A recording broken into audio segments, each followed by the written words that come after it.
Assalamualaikum warahmatullahi wabarakatuh and welcome back to online classes of Iqra Hufaz by secondary schools and colleges, our project of Iqra education system. My dear brothers, this is video lecture number 2 on unit number 4. We started this chapter yesterday. This is the first chapter in our second term.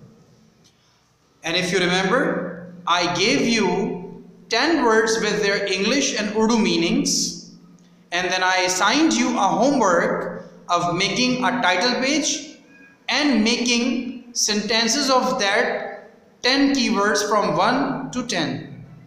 I hope you have done it. If not, you may pause the video here, do your work first and then come back to this video. For those who have completed their home assignment of making sentences, I'm starting from word number 11. The first word today, which means word number 11, is rapidly. This is an adverb and it means quickly, which means in Urdu तेजी से या जल्दी से. Rapid is adjective and rapidly is adverb. Same as quick is adjective, quickly is adverb. Here we have adverb rapidly, which means quickly, और rapidly या quickly का इस्तेमाल जुमले में अमूमन verb से पहले या verb के बाद होता है.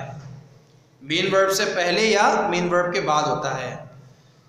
जैसे he is running rapidly, he is working rapidly, he is working quickly, he is doing his work rapidly, he is doing his work quickly. You have to make the sentence of word rapidly. याद रखिएगा, हम जो sentences बनाते हैं वो keywords के बनाते हैं, English meaning के नहीं. Second word is communicates. This is a verb and it means to get in touch or to talk. बातचीत करना. कम्युनिकेशन का वर्ड आपने सुना होगा, अक्सर दुकानों पे भी लिखा हुआ होता है जहां पर मोबाइल एक्सेसरीज मिलती हैं या इजी लोड होता है, तो अमूमन लोग अपनी ऐसी दुकानों का नाम रखते हैं कम्युनिकेशन, जैसे कि Ali communication, Faraz communication, like this. तो वर्ड कम्युनिकेशन का मतलब होता है वैसे बातचीत, और वो है नाउन. उसी नाउन से, कम्युनिकेशन से वर्ब बनता है communicates and it means to get in touch, to talk. We are communicating, हम बातचीत कर रहे हैं.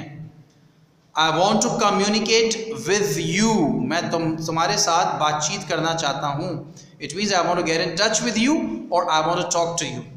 So communicate is a word which means get in touch or talk, बातचीत करना. The third word, or in simple words, the word number 13 in our chapter is dramatic.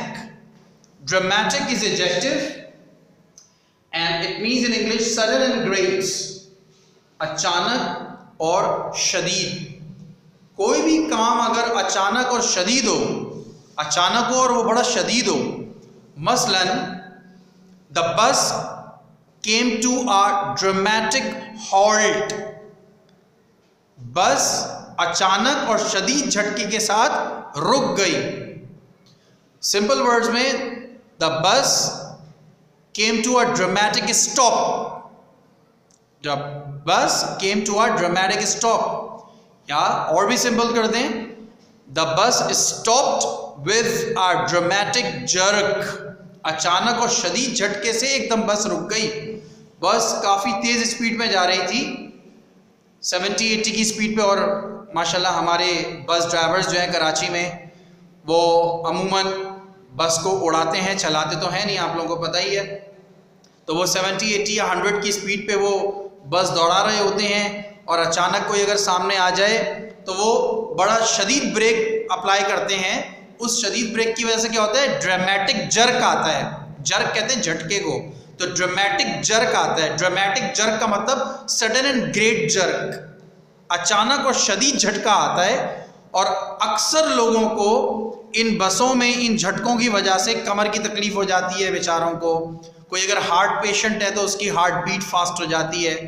अल्लाह सुब्हानहू व तआला हमारे इन बस ड्राइवर भाइयों को अक्ल सलीम अता करे कि ये ड्रामेटिक जर्क ना लगाएं, सडन एंड ग्रेट जर्क यानी कि अचानक और शदीद झटके हमें ना दें हम बस में सफ़र करने वालों को। Number 14 is animated and this is adjective and it means pictures that move. लफ्ज एनिमेटेड से कुछ एनिमल्स का ख्याल आपको आ रहा होगा। Let me explain you briefly, मैं आपको थोड़ा सा बताता हूं लफ्ज एनिमेटेड कैसे निकला। लफ्ज एनिमेटेड निकला एक्चुअली पुराने ज़माने में बच्चों के लिए एनिमेटेड कार्टून्स बनते थे, और वो एनिमेटेड कार्टून्स स्टार्ट तो हुए थे एनिमल्स के कार्टून से। तो उन एनिमेटेड कार्टून्स में जानवरों को ड्राइंग के ज़रिए बनाकर, उनकी पिक्चर्स बनाकर, और उन पिक्चर्स को इतनी तेज़ी से चेंज किया जाता था कि ऐसा लगता था कि ये जानवर मुतहर्रिक हैं, मूव कर रहे हैं। हालांकि वो मूव नहीं कर रहे होते थे, बल्कि उनकी तस्वीर ऐसी बनती थी कि हर पोजीशन में उनकी तस्वीर बनती। एक एक सीन के लिए 100 तस्वीरें उनको बनानी पड़ती थी, पुराने ज़मानों की बात है। और वो इन तस्वीर को इतनी तेज़ी से चेंज करते थे कि लगता था कि वो एनिमल्स मूव कर रहे हैं। वहीं से ये वर्ड आया एनिमेटेड। और अब वक्त के साथ साथ टेक्नोलॉजी आगे बढ़ गई, तो एनिमेटेड में एनिमल्स के कार्टून्स के साथ साथ ह्यूमन के कार्टून्स भी आने लग गए। हालांकि टीवी देखना या कार्टून देखना कोई अच्छी बात नहीं है, मैं तो आपको एक मिसाल दे रहा हूँ, एक एग्जाम्पल दे रहा हूँ कि एनिमेटेड वर्ड कहाँ से आया। तो एनिमेटेड का मतलब है पिक्चर्स दैट मूव या मूविंग पिक्चर्स, ऐसी तस्वीर जो हिलती रहती हैं, मुतहर्रिक होती हैं। मुतहर्रिक का मतलब तहरीक में होना, हिलते रहना, तब्दील होते रहना।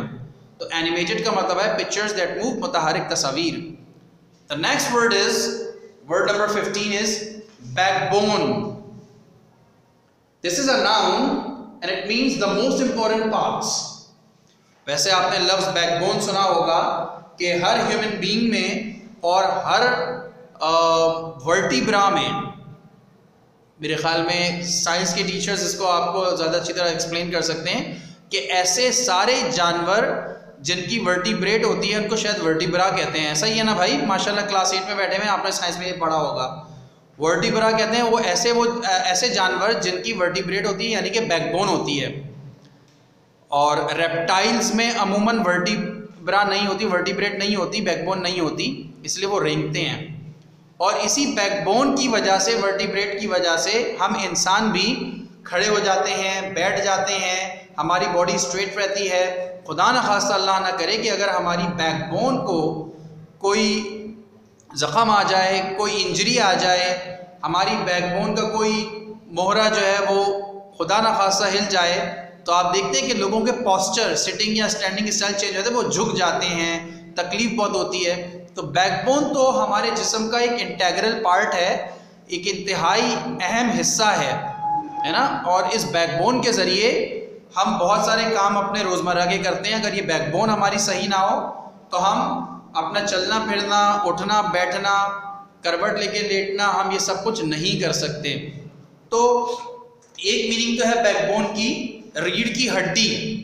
बैकबोन की एक मीनिंग है रीढ़ की हड्डी, लेकिन यहाँ हमारे पास कॉन्टेक्स्ट में, हमारे चैप्टर में लफ्ज़ बैकबोन रीढ़ की हड्डी के तौर पे नहीं, बल्कि द मोस्ट इम्पॉर्टेंट पार्ट, बहुत अहम हिस्सा, इसके तौर पर ये इस्तेमाल हुआ है बैकबोन। क्यों? क्योंकि बैकबोन, हमारी रीढ़ की हड्डी भी हमारे जिस्म का एक इंतहाई अहम हिस्सा है। तो अब इसको फिगरेटिव वे में, यानी कि इडियमेटिक वे में इसको हम कहते हैं कि कोई भी चीज़ जो किसी काम के लिए इंतहाई अहम हो, उस चीज़ का बहुत अहम हिस्सा हो, तो उसको हम बैकबोन कह सकते हैं। मसलन education is the backbone of qualified society. किसी भी पढ़ी लिखी माशरे के लिए तालीम एक इंतहाई अहम हिस्सा है, तो उसको हम यूँ भी कह सकते हैं कि रीढ़ की हड्डी है। लेकिन रीढ़ की हड्डी बिल्कुल एक्चुअल वर्ड्स हो जाएंगे। ठीक है, तो बैकबोन की मीनिंग हम यहाँ लेते हैं, बहुत ही अहम हिस्सा, the most important parts. Word number 16, currently. Currently is adverb and it means at present, यानी कि उर्दू में इसकी मीनिंग होगी मौजूदा। आपने ये वर्ड लफ्ज करंट के तौर पे सुना होगा। करंट को दो मानों में इस्तेमाल किया जाता है। एक तो वो करंट जो हमारी इलेक्ट्रिक वायर्स में रन कर रहा होता है, जिसको हम कहते हैं बिजली करंट, और एक करंट का वर्ड आपने सुना होगा न्यूज़ में, करंट अफेयर्स, मौजूदा हालात। तो करंट की दो मीनिंग्स होती हैं। एक करंट की मीनिंग है बिजली, जो हमारी वायर्स में मौजूद होता है करंट, और दूसरी मीनिंग है करंट की मौजूदा। करंट एजेक्टिव के तौर पे इस्तेमाल होता है, उसी एजेक्टिव का करंटली, एट प्रेजेंट, या आसान लफ्ज़ में प्रेजेंटली, इसकी मीनिंग भी होती है मौजूदा। मसलन मैं यूं कह सकता हूं कि we are giving online classes currently, हम मौजूदा तौर पर ऑनलाइन क्लासेस प्रोवाइड कर रहे हैं। तो जिस तरह एडवर्ब का इस्तेमाल होता है जुमले में, हम करंटली का इस्तेमाल भी एडवर्ब ही के तौर पे करेंगे। और एडवर्ब मैंने आपको प्रीवियसली भी बताया था कि जुमले में या तो वर्ब से पहले आता है या वर्ब के बाद आता है, ठीक है। और अगर ये वर्ड किसी नाउन को मॉडिफाई करेगा तो फिर हम एडवर्ब यूज नहीं करेंगे, एडजेक्टिव यूज करेंगे, करंट। जैसे कि करंट अफेयर्स, मौजूदा हालात। लेकिन जब एडवर्ब के तौर पे आएगा तो उसको हम करंटली यूज करेंगे। तो जो वर्ड जिस पार्ट ऑफ स्पीच में आपको गिवन होता है, आपको सेंटेंस भी उसी का बनाना होता है। आप करंटली का सेंटेंस बनाते हुए इसको करंट में चेंज नहीं करेंगे, इसको करंटली ही यूज करेंगे। और इस बात का ख्याल रखिएगा, students normally make one mistake, they use adverb as an adjective in different sentences। क्या करते हैं कि खामखा ज़बरदस्ती एजेक्टिव जहां लगना होता है वहां एडवर्ब लगा के जुमला बना देते हैं। मसलन currently affairs, my father was watching news on currently affairs. भाई करंटली अफेयर्स तो होगा ही नहीं ना, अफेयर्स को, अफेयर्स नाउन है, अफेयर्स को एजेक्टिव मॉडिफाई करेगा तो हम करंट अफेयर्स ही यूज करेंगे। इस करंटली लफ्ज का अलग से एक जुमला बनेगा, अकेले इसको आप इस्तेमाल करेंगे। किसी भी एडवर्ब के बाद मजीद नाउन नहीं लगता, या तो एडवर्ब के बाद वर्ब लगता है या फिर एडवर्ब खुद वर्ब के बाद लगता है, ठीक है। जैसे कि I am currently working on a project, या यूं कह सकते हैं I am working on a project currently. Clear? Word number 17 is amazing. Amazing adjective है विच मीन्स प्लेजरेबल, और इसकी मीनिंग है हैरान कुन। अमेजिंग बुक, हैरान कुन किताब, ऐसी किताब जिसमें हैरान कर देने वाले वाक़यात हों। जैसा कि जब मैंने हिकायात सहाबा ये किताब पढ़ी, मुझे किसी ने रेफ़र की कि हिकायात सहाबा पढ़ें, इसमें सहाबा के वाक़यात हैं। तो जब मैंने वो किताब पढ़ी हिकायात सहाबा की, तो मैं ये कहने पर मजबूर हो गया, this is an amazing book. ये वाकई में एक हैरान कर देने वाली किताब है, हैरान कुन किताब है। इसी तरह जब नॉन मुस्लिम्स ने कुरान को पढ़ा तो नॉन मुस्लिम्स भी ये कहने पे मजबूर हो गए, Quran, Holi Quran is an amazing book. Quran पाक तो एक हैरान कर देने वाली किताब है। और वाकई में कुरान पाक, माशाल्लाह आप लोग हाफिज़ कुरान हैं। This is an amazing book without any doubt, बग़ैर किसी शक व शुबे के ये एक हैरान कर देने वाली किताब है। आप ये देखें ना कि अल्लाह सुब्हानहू व तआला सूरह फातिहा के बाद जब आप सूरह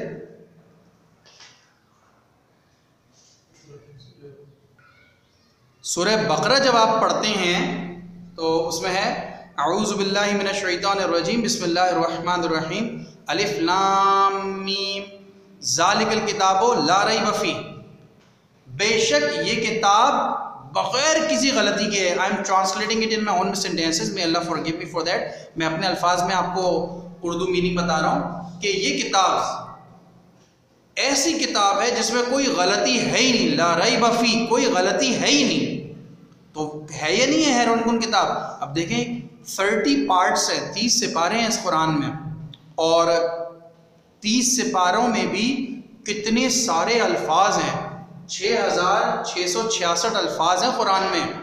आप देखें 6666 अल्फाज की एक किताब और बगैर किसी गलती के, तो ये है नहीं है amazing book. The holy Quran is an amazing book, हैरान कर देने वाली किताब है। The next word is convince. Convince is a word and it means to try and make someone accept something.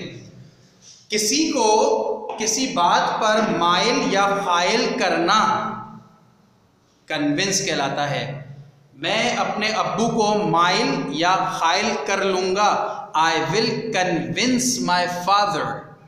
मैंने आपको बताया था कि जब भी वर्ब का हम इस्तेमाल जुमले में करना चाहते हैं, वर्ब का कोई सेंटेंस बनाना हो, तो हम उसको किसी भी टेंस पर इस्तेमाल कर सकते हैं। प्रेजेंट सिंपल में कर लें, आई कन्विंस माई फादर, मैं अपने वालिद साहब को फाइल करता हूँ। I convinced my father, past simple का सेंटेंस, मैंने अपने वालिद को फाइल किया। I will convince my father, मैं अपने वालिद को फाइल कर लूंगा। आई एम कन्विंसिंग यू, मैं तुम्हें फाइल कर रहा हूं। किसी भी टेंस में आप वर्ब का इस्तेमाल कर सकते हैं, ऑक्सिलरी वर्ब लगाएं और वर्ब की जो भी फॉर्म उस टेंस की है, जैसे कि प्रेजेंट परफेक्ट में अगर आपको बनाना है तो प्रेजेंट परफेक्ट का टेंस है, टेंस प्रेजेंट परफेक्ट के ऑक्सिलरी वर्ब्स होते हैं हैज या have. So you can say I have convinced you, have plus past participle form in simple words, third form of verb. I have convinced you, मैं तुम्हें कायल कर चुका हूं। सो वर्ड के सेंटेंस बनाने के लिए आप किसी भी टेंस में इसको बना सकते हैं। उसके लिए आपको I have, this is, that is, इसकी कोई ज़रूरत नहीं है, बल्कि डायरेक्टली आप जितने भी वर्ब के सेंटेंस बनाएंगे थे, कम्युनिकेट है यहाँ पर नंबर 12 पे और नंबर 18 पे कन्विंस है। इनके सेंटेंस बनाने के लिए आपको किसी भी टेंस में आप जुमला बना दें और सही ऑक्सिलरी वर्ब लगा दें और वर्ब की सही फॉर्म लगा दें, फर्स्ट, सेकंड, थर्ड या फोर्थ फॉर्म, जैसे कि present form, past participle form या प्रेजेंट पार्टिसिपल फॉर्म, और वो जुमला बन जाएगा। ठीक है। Now I will write down remaining 2 words on the board, stay with me. Okay, the next word number 19 is dental. This is adjective and it means relative to the teeth. दांतों से मुताल्लिक। ये तो बहुत ही आसान लफ्ज है, ये तो आपने बहुत जगह सुना होगा, पढ़ा होगा। Dental hospital, dental clinic, dental doctor, इसका जुमला तो बनाना सबसे आसान है। The easiest word from making sentence point of view. You can make a sentence of this word dental. This is a dental hospital. This is a dental clinic. I went to a dental doctor. You can say anything. Dental doctor is called dentist. So you can use dental very easily. The next and the last word is optimism. It is a noun and it means a feeling that good things will happen. ऐसा एहसास, ऐसी सोच कि अच्छा ही अच्छा होगा।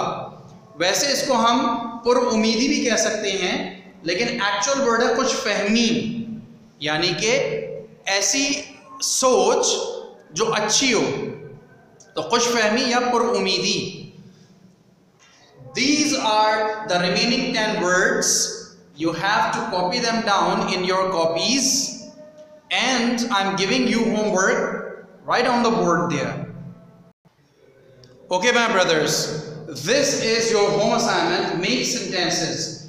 ये कौन से सेंटेंसेस हैं? 11 to 20 दो वर्ड्स मैंने आपको आज प्रोवाइड किए, उनके सेंटेंसेस बनाने हैं और तरीका वही होगा that you have to make very simple sentences, as simple as possible. जितना आप सिंपल सेंटेंस बनाएंगे उतना आपके लिए आसानी होगी। ठीक है। डू नॉट आस्क एनीबडी, किसी से मत पूछिएगा कि जुमला कैसे बनाऊं।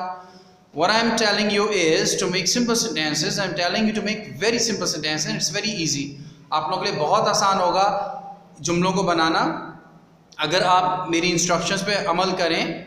जैसा कि मैंने आप लोगों को फर्स्ट टर्म में भी बताया था और सेकंड टर्म में थोड़ी सी मैंने आपको इंस्ट्रक्शंस दी कि नाउन के जुमलों के लिए हम, नाउन और एडजेक्टिव के जुमलों के लिए हम this is, that is, I have, you have के सेंटेंसेस बना सकते हैं और वर्ब के लिए हम टेंसेस का इस्तेमाल कर सकते हैं डायरेक्टली। ठीक है। तो आपको ये नाउन और एडजेक्टिव और वर्ब के सेंटेंसेस सादा से जुमले बनाने हैं और ये सेंटेंसेस ज़रूर बना लीजिएगा। ये words English meaning Urdu meaning ज़रूर अपनी कॉपीज़ में कर लें, because I will take you through the passage tomorrow in the third lecture. Before that you must have done these words English meaning and Urdu meaning so that you would be able to understand what we are reading and I'm explaining to you people. तो मिलते हैं इंशाअल्लाह ताला lecture number 3 में। We will meet again soon inshallah in lecture number 3. Till then, take very good care of yourselves. Assalamu alaikum wa rahmatullahi wa barakatuh.